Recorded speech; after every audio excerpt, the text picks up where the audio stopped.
Hey everybody, it's Heather with Seize the Day Cruising, and today I'm going to be reviewing the excursions that we went on when we were in Icy Strait Point, Juneau, and Ketchikan, and last but not least also Prince Rupert. So was that port worth it compared to going to Victoria, Canada? Well, we're going to discuss that today.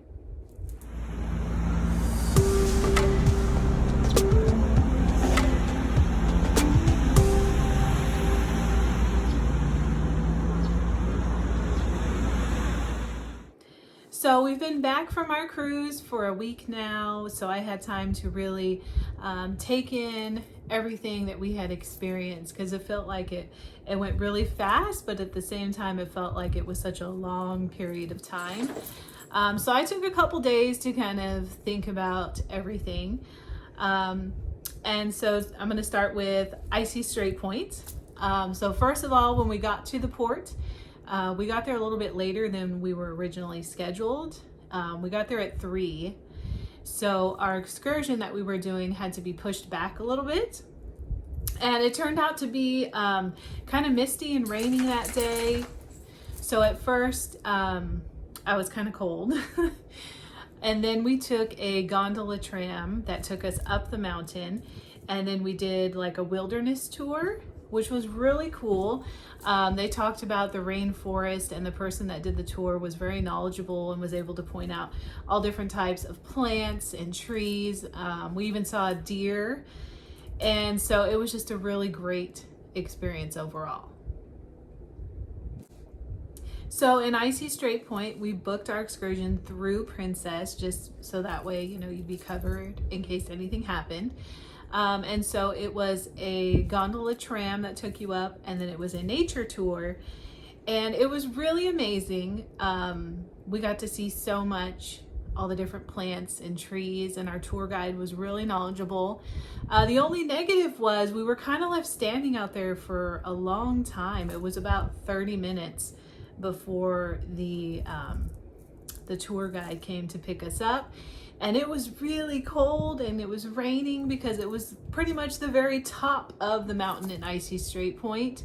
So that was the only negative. Was I was pretty cold standing there waiting for a while, and we weren't sure what was happening.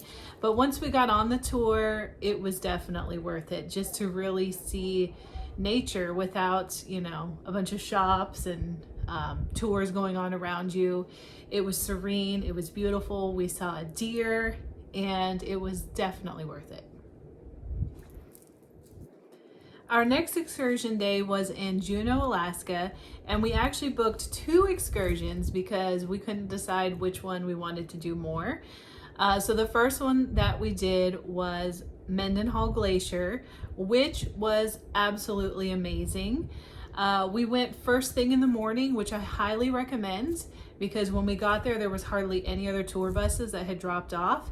And my husband and I really took our time walking through the pass. There was a lot of little creeks going on, and just a lot of really great points to stop and look out. And it was quiet, and we took our time. Then once we got out closer to the glacier, there was like this huge waterfall. So we got to get really close to that as well. And it was just an amazing moment to really see it closer up, because pictures just don't do it justice. It's something you really have to see in person. So we were brought back a little bit before noon, and so our second excursion in Juneau was the summer sled dog camp, which was really fun and really amazing just to hear how they train all of their dogs. I was worried that we would show up and I would almost like feel bad that these dogs were basically dragging us around and get tired. But honestly, in between them doing their runs, they would be excited and jumping and just ready to go again, looking at us like, come on, what are we waiting for? Let's go. So it was a really great experience. They also gave you a guide who talked to you about how they actually do like the Iditarods and people who competitively race. And so it was really cool to see all the equipment that they use and hear all the details about it. And then of course at the end we got to pet all of the dogs, and then we even got to hold some of the puppies at the end, which was really a cool highlight that I really enjoyed. And I know my husband really enjoyed going on this tour as well. And our next day was a sea day through Glacier Bay, which was totally amazing, totally worth it. Even if we had not gone to some of the other ports, just driving through Glacier Bay alone was truly life-changing. It's something that you just have to see. The water was almost glowing with the minerals coming off the glaciers. We saw lots of animal life swimming around, and it was truly just a relaxing, amazing day. Our next stop we did was Ketchikan. So we had an excursion booked through Princess again. So what it was a nature guide, a totem pole stop, and then it ended up at a crab feast. So this tour was a little interesting because we had our time pushed back from when we were supposed to start the tour, but the tour time was not extended. So overall it was a great tour, but I feel like each stop was definitely rushed a little bit. You know, and a lot of people had said if you're cruising during this time, post-COVID, you know, first real season that they're open again, there's going to be some things that happen. So, you know, we were flexible, but the only downside I had was when we were at the crab feed, we showed up and it was a little bit rushed. You could feel that the server was a little rushed. It was just one server, and it was a whole, you know, tour guide bus of people sitting at this really long table. So we had a little salad, and then we got basically 2 chunks of crab legs, and then at the end there was a cheesecake. So, you know, everybody's sitting there trying to crack open all of their stuff. She kind of did a demo on, you know, how to do it the right way, where you should tear off, when you should use the things that kind of crunch it up. And then she kind of just started telling us, okay, your tour bus is going to be leaving in 10 minutes. You need to start wrapping it up. And at this point, you know, I was still trying to take apart all of my stuff. My hands were all greasy. I never even got any pictures of that whole experience. And then at the end, I actually had to take my cheesecake and eat it as I was going back up the stairs, because she was literally like, your bus is leaving in 3 minutes. My next group is coming in. You need to go. Take it with you. She was trying to be nice about it. She pretty much said, I'm sorry, you know, it wasn't up to me. But I definitely felt rushed, which was a little frustrating. It was a beautiful place to eat. It was looking out over the water, and it was calm and beautiful. There was a patio where you could have gone out and taken pictures, but again, there was no time to stop and really take it in at all.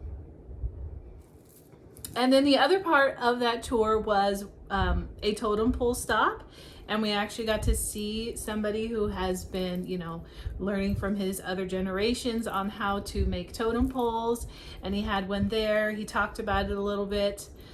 There was a little gift shop, and then again, we were only there for about 20 minutes, and then we had to kind of be bussed off to the next area. So I only got a couple pictures of the totem poles as I was leaving to get on the bus.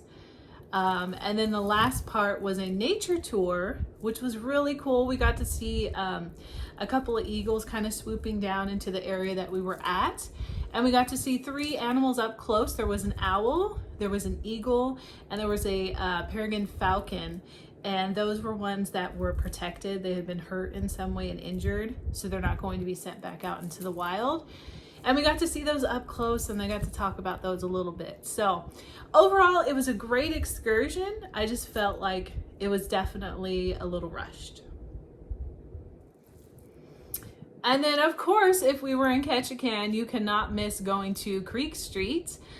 So we went walking down that way and heard a lot of the history that was going on. We toured Dolly's house, which the tour guide was definitely a little bit detailed. So if you're faint of heart, maybe don't take that tour. But it really gave insight into, you know, what this place was, how the ladies basically ran it and were able to make their own business, which during that time, women were not able to really make their own money. So it was very interesting. It was a beautiful area, and overall Ketchikan was a great place to stop and visit. Our last port stop was Prince Rupert. We were originally supposed to stop in Victoria, and so we had a tour originally booked through Princess to go on like a guided tour bus that ended up into a castle, which would have been amazing. So when they changed it to Prince Rupert, I was initially like really sad about it because I heard it was such a beautiful area, just that there's a lot of gardens and just really amazing to walk through. So I was a little bit hesitant when we went to Prince Rupert, but honestly, I almost like that one as much as Ketchikan because it was not as touristy. It gave me almost like a California small beach town kind of vibe. There were locals there that were very excited to see us. They were very nice, whereas in other places I kind of felt like they were like, okay, the cruise ship's leaving soon, get out of here. So they were really welcoming. There was a lot of little local shops to walk through, which I really enjoyed. It wasn't just, another shop selling t-shirts and, everything that says Alaska. There was actually like regular locals there. And my husband actually found a pair of Titanic socks when we were there for our son. And the store owner was actually really nice. Actually, I don't know if she was the owner, but she was working there. And she actually came and told us a story about Prince Rupert. And apparently there was a gentleman who had a bunch of money and was going to build a fantastic port and big, beautiful hotels like they have in Victoria. And he went on the Titanic and he did not survive. And so a lot of those plans never happened. So Prince Rupert could have been as big and beautiful and bustling as Victoria, Canada. So I thought that was really interesting, especially to come home and tell my son about that because he's a huge Titanic fan.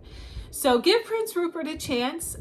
If we went back again, I would probably look into more excursions just because it was a beautiful area. And I honestly saw an eagle up close, just flying overhead in the town, closer than I did at any of the other stops that we were at. So it was definitely a beautiful, smaller little area. So definitely give Prince Rupert a chance.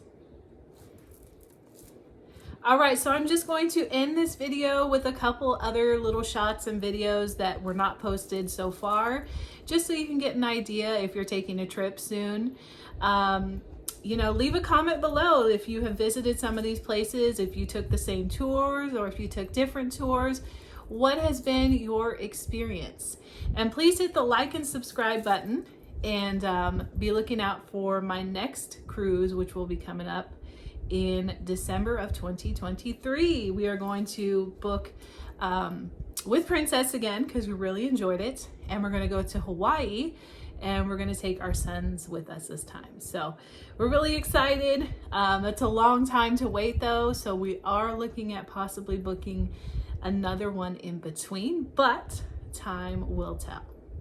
Thanks for watching, guys.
water's like deep blue inside those little crevices.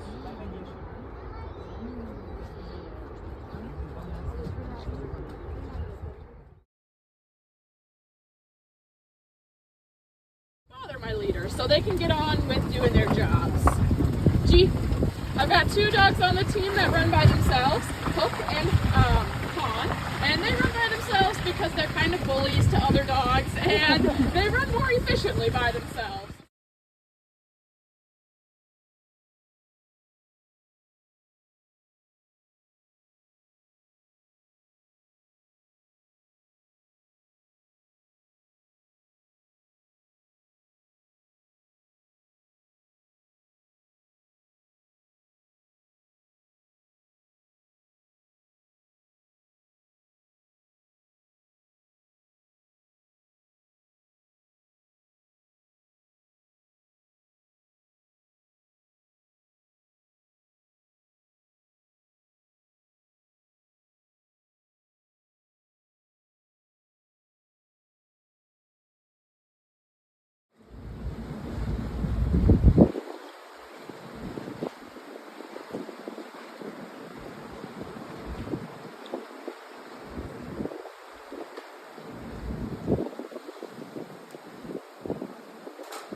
It is. Oh, we have an eagle. We'll see if it looks for fish.